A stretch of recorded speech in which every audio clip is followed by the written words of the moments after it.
été évacuées. Elle s'appelle, je vais vous donner son nom, elle s'appelle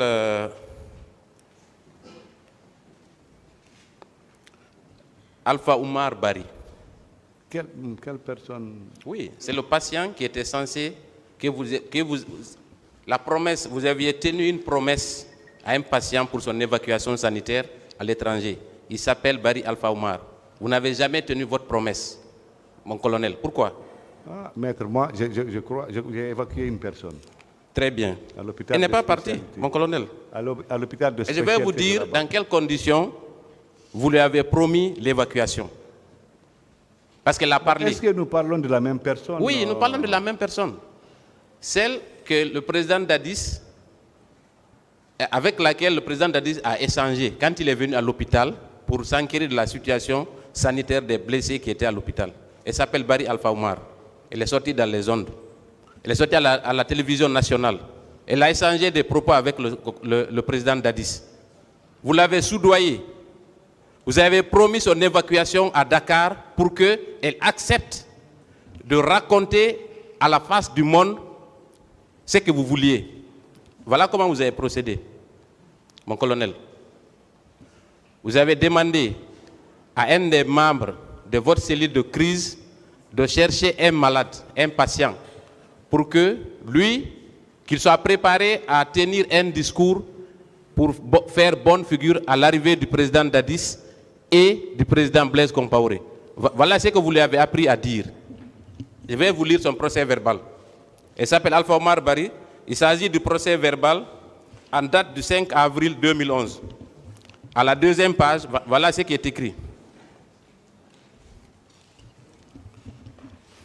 Peu après, un individu est venu renvoyer les médecins qui étaient auprès de moi avant de me dire d'accepter de coopérer moyennant une évacuation sanitaire à l'étranger, une évacuation sanitaire à l'occasion de l'arrivée du chef de l'État. Après avoir donné mon accord, il m'a appris à dire ceci devant le chef de l'État et en face des caméras de la télévision. Vous lui avez appris un discours que je vais lire, entre guillemets. Le chef de l'État avait promis de ne pas tirer sur la population. Ce n'est pas lui qui l'a fait au stade. Les militaires et la population s'aiment. Chaque militaire vient d'une famille. Voilà le discours que vous avez appris à un patient qui devait répéter en présence du président Dadis, du président Blaise Compaoré et à la face du monde. La question maintenant. Non, monsieur le président, laissez-moi terminer, s'il vous plaît. C'est important ce détail. Oui, posez la question maintenant. Quand le chef de l'État est arrivé dans la journée, j'ai prononcé ces phrases précipitées face aux caméras de la télévision nationale. Dès après, le chef de l'État a coupé les caméras. Il m'a demandé mon nom et a ordonné aussitôt au ministre de la Santé qui était à côté de procéder à mon évacuation sanitaire à l'étranger. Celui-ci m'a tenu une promesse, mais malheureusement, il ne l'a jamais respectée. Mon colonel, oui, maître. Après avoir eu tous les fonds, vous avez décaissé des fonds au nom des victimes pour leur prise en charge. Non seulement vous ne les prenez pas en charge, mais pour faire bonne figure, vous promettez à ces patients l'évacuation sanitaire et vous leur apprenez même des discours. Vous pensez que ce n'est pas cynique? Maître. Je vous laisse avec votre conscience. Je vous remercie, Monsieur le Président. Monsieur Diaby. Oui, maître. Dans vos déclarations entre hier et aujourd'hui, j'ai noté des contradictions. C'est pourquoi je vais vous poser peut-être des questions pour avoir des précisions.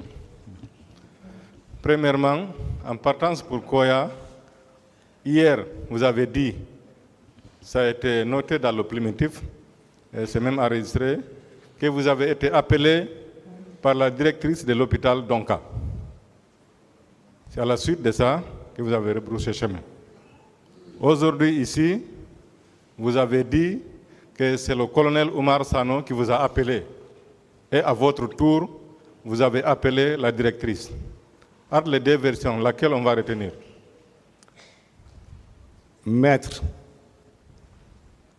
je vous ai dit ceci. J'ai dit, pardon, au tribunal ceci.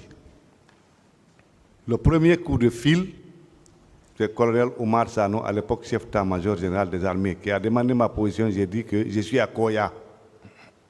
D'ailleurs, je lui ai dit je suis à Koya. Il dit qu'il y a eu des problèmes au stade, il faut envoyer les ambulances. J'ai appelé, c'est à ce moment quand on a raccroché, j'ai appelé la directrice de Donka. Je lui ai ordonné d'envoyer les ambulances de Donka au stade. Donc, nous allons... Ensuite, je partais toujours, parce que pour moi, ce n'était pas...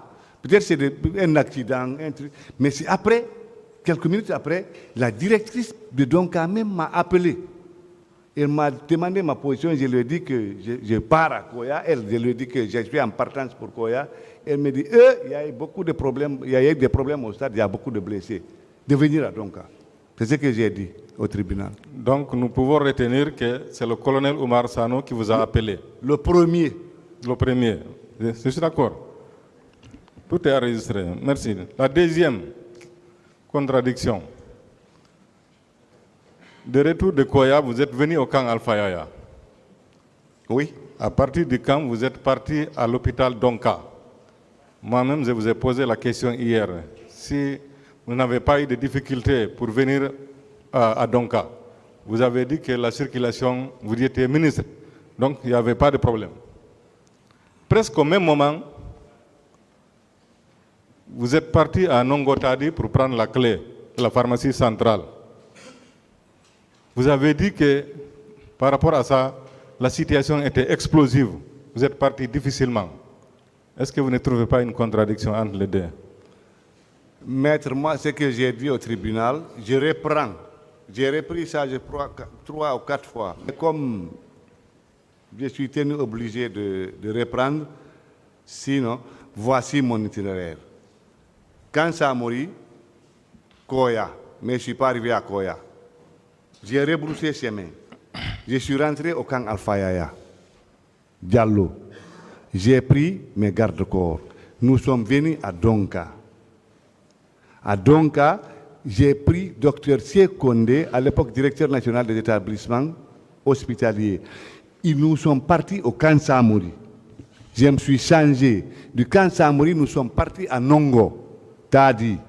On a pris Dr Abdourahmane.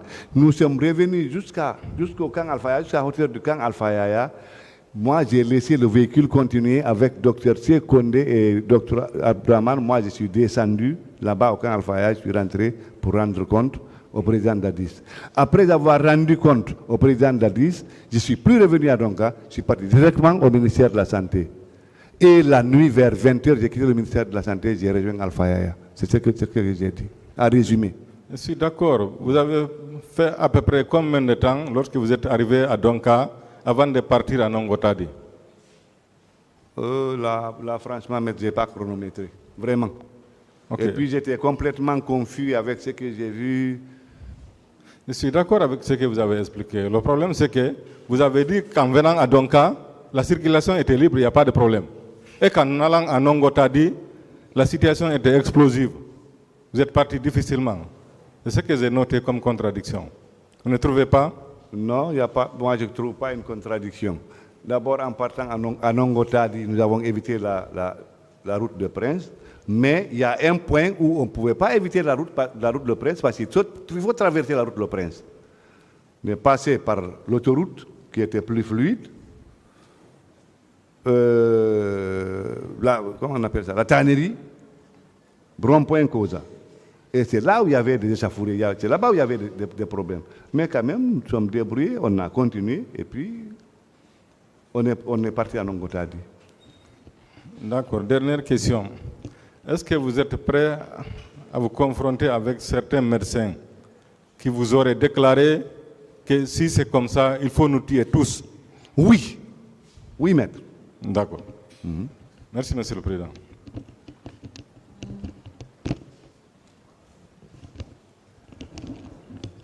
Bien. Docteur Diaby. Oui, maître. Colonel de votre État, n'est-ce pas? Oui. Bien. Il y a un enregistrement. Vous me suivez? Oui, je vous suis, maître. Bien. Il y a un enregistrement de commandant Toumba Diakité. Dans l'enregistrement, il affirme que la troupe ne peut pas sortir, aller en mission sans l'ordre des supérieurs hiérarchiques. Vous, en tant que colonel de votre État, qu'en dites-vous? En principe, oui. En principe, oui. L'armée, c'est le commandement. Bien. La date du 28 septembre 2009, tout le monde a vu que le stade avait été inondé par les bérets rouges. Ils étaient tous habillés. Ensuite, tout le monde a vu M. Tegboro, qui était également habillé, alors que vous avez affirmé ici que le président de la République avait ordonné ces jours qu'aucun militaire ne devrait porter la tenue. Et c'est ce qui vous est arrivé même à sortir ces jours-là pour vous rendre à Koya sans être en uniforme. Qu'en dites-vous?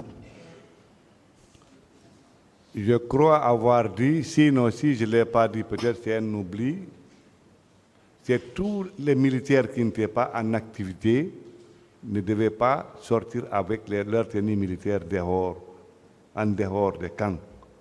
Mais ceux qui doivent maintenir l'ordre, ceux qui ont des missions spéciales, pouvaient porter leur tenue, devaient être dans leur tenue d'ailleurs. Bien. Et ceux qui sont de garde. Ok. Alors donc nous Voilà, pouvons pour ne conclure. pas- Oui. Allez-y, allez-y, allez-y. Non, non, allez-y, maître. Bien. Donc nous pouvons conclure que tous les militaires et gendarmes, ou prenons simplement les militaires qui étaient ce jour au stade du 28 septembre en tenue militaire et qui ont opéré au stade du 28 septembre et à l'alentour, alors étaient en mission spéciale? Ah, maître, moi, je ne sais pas, je n'étais pas au stade, je ne sais pas qui est parti au stade, et c'est celui qui est parti au stade et en mission, qu'elle soit spéciale ou ordinaire, franchement, je ne sais pas. Je vous remercie, Monsieur le Président.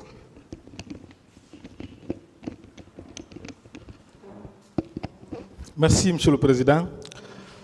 Mon colonel, Oui, maître. le 28 septembre 2009, aux environs de 17 h, est-ce que vous êtes venu avec le président Dadis, qui était accompagné de certains de ses compagnons, à la prison du colonel Moussa Tegboro Kamara? Non, maître. D'abord, je ne suis jamais rentré dans le bureau du colonel Moussa Tegboro Kamara pendant tout le temps, les 9 mois qu'on a fait ensemble.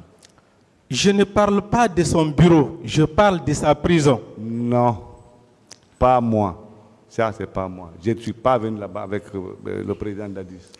Pourtant, il y a... D'abord, le 28 septembre à 17 h, j'étais au ministère de la Santé. Et je n'étais pas seul. Donc vous n'êtes pas venu là-bas. Vous n'avez Non. pas non plus, à cet endroit, donné l'ordre de procéder au pansement des plaies d'un blessé qui était détenu dans cette prison. Vous n'avez pas donné cet ordre? Maître, j'étais ministre de la Santé. Moi, je ne pouvais pas faire des pansements, maître. Non, je n'ai pas dit que vous avez fait des pansements, mais que vous aviez donné l'ordre de procéder au pansement de ces plaies. Les pansements de ces plaies, vous n'avez pas donné cet ordre? Non, ça, c'est pas moi, maître. Ce n'est pas vous. Non. Mon colonel, le 28 septembre 2009, à 0h et 0h et quelques, qu'est-ce que vous étiez venu faire en compagnie du président Dadis devant les prisons du colonel Moussa Tegboro Kamara et le ministre Claude Pivi? Qu'est-ce que vous étiez venu faire devant leur prison? Ça, c'est pas colonel Abdoulaye Chérif Diaby, maître. 0h, 0h30, moi, je n'étais pas avec le président Dadis, je n'étais pas avec Claude Pivi. Ces jours, quand même, c'était particulier. On n'était pas ensemble. Mon colonel, vous n'avez pas vu les camions chargés de transporter les ordures ces jours, vous ne les avez pas vus au camp Alpha Diallo ou aux environs? Vous ne les avez pas vus?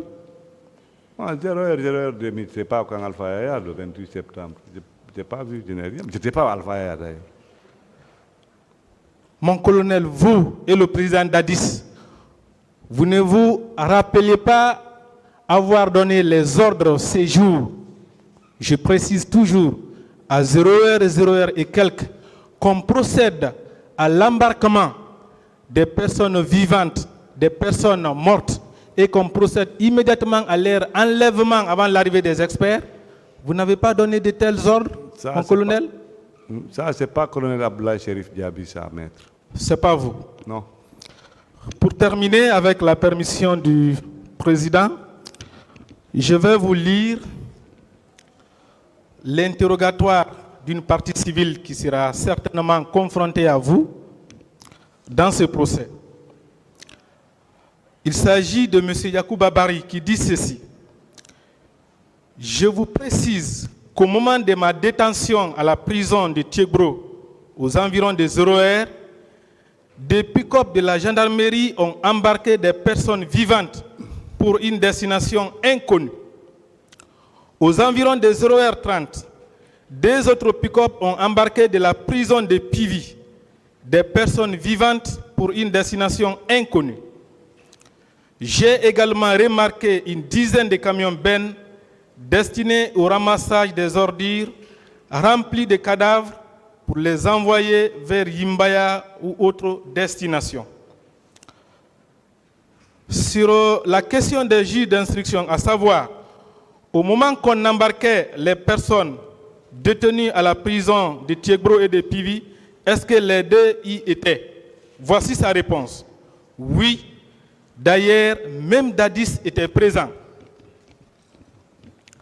Sur une autre question,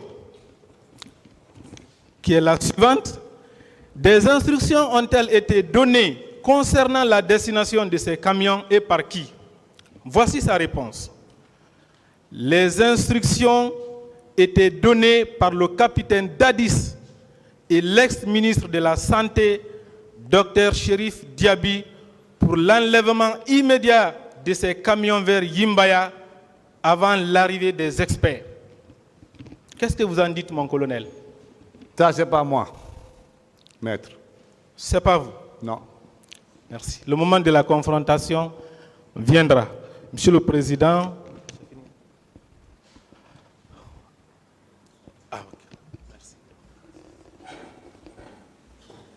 Je vous remercie, Monsieur le Président. Mon colonel. Oui, maître. Vous avez soutenu devant cette juridiction que M. Dadis vous a demandé de garder le corps. Est-ce que vous savez que cela constitue une faute pour M. Camara?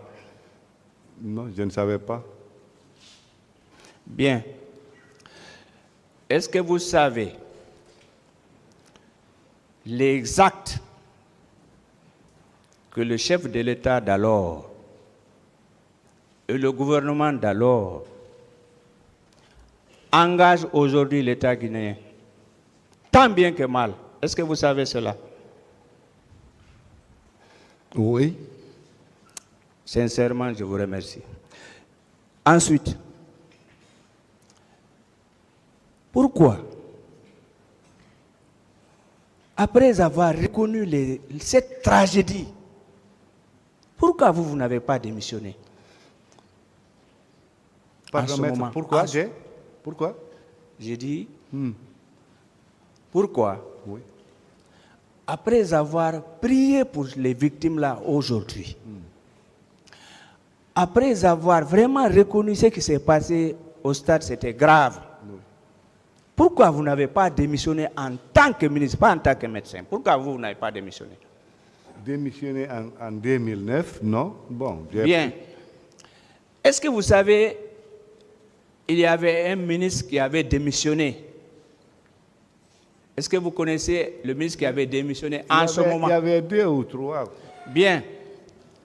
Est-ce que vous savez, M. Justin Morel avait démissionné le 15 octobre 2009? Je sais, maître. Vous le savez? Oui.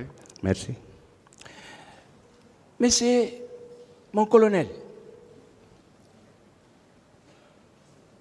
est-ce que vous savez, ici nous sommes devant une juridiction pénale. Oui. Maintenant, je voudrais vous demander, quelles sanctions disciplinaires ont été prises contre des militaires, contre des policiers, contre des gendarmes, suite à ces événements-là? Est-ce qu'il y a des sanctions disciplinaires quand même? Ça allait être facile. Là, maître, je ne saurais vous répondre parce que moi, j'étais ministre de la Santé, je n'étais pas membre de l'état-major. Bien. Est-ce que vous savez infliger des sanctions disciplinaires? On a fait des promotions à certains qui ont été nommés ministres et gouverneurs. Est-ce que vous savez cela? Ah, j'ai oublié. Est-ce que vous savez, certains accusés qui sont là ont été nommés par le professeur Alpha Condé en qualité de ministre, en qualité de gouverneur? Oui, certains accusés qui sont avec moi, oui. Très bien. En toute honnêteté, vous êtes un doyen. Nous allons mourir. Je voudrais vous demander, est-ce que vous pouvez convenir avec moi que la genèse, c'est parce que vous avez voulu confisquer le pouvoir à la tête le capitaine Moussa Dadis Camara? Est-ce que ce n'était pas l'origine du mal? En toute honnêteté. Ah, franchement, maître, là, je ne sais pas. Non, moi, je ne peux que vous remercier. Hein?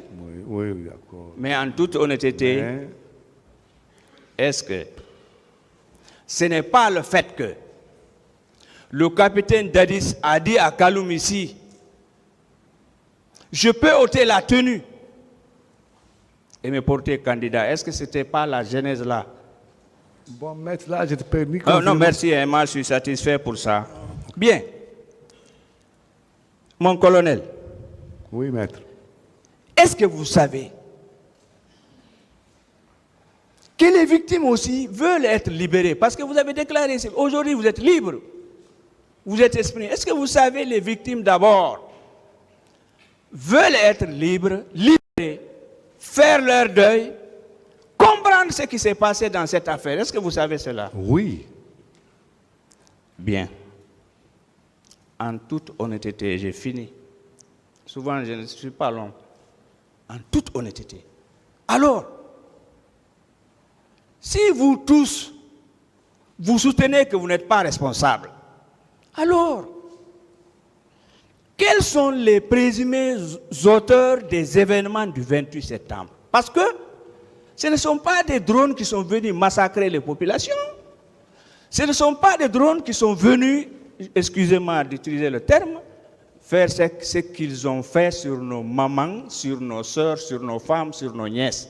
Ce ne sont pas des drones, ce sont des êtres humains.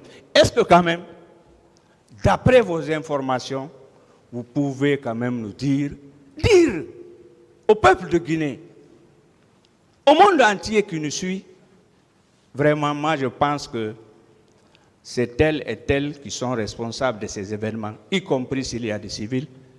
Je vous remercie, mon colonel, et je remercie Monsieur le Tribunal, Monsieur le Président et les assesseurs. Je remercie aussi mes chers confrères et consoeurs. Merci.